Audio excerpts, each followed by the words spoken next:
wasinichukie wana Simba. Mimi kama shabiki wasinichukie wana Simba. Naomba, nazungumzia kile ambacho kiko moyoni mwangu mimi.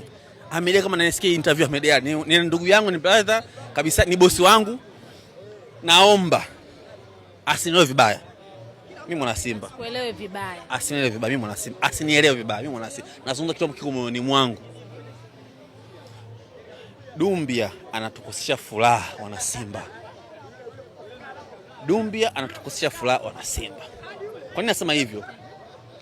Mechi ya kwanza, mechi kipita ilivyoanza, Mpanzo anacheza vizuri sana. Yaani timu yaani unakosea hii ndio Simba.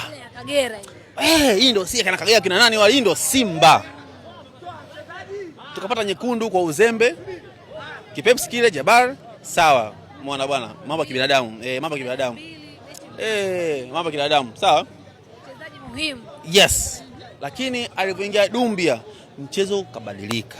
Muona bwana, Mshikaji ni mzito kwenye kutokea, anatokea lakini na kimbia yake, yani ile kimbia kama ni mzito, yani kimbia yake Dumbia kimbia yake sio vizuri, kimbia yake yani sio sawa kweli. Tunapenda wewe, watakusamea kweli kweli hivi, watakusamea kweli. Mimi nasema kweli, Dumbia cheza kimbia yake.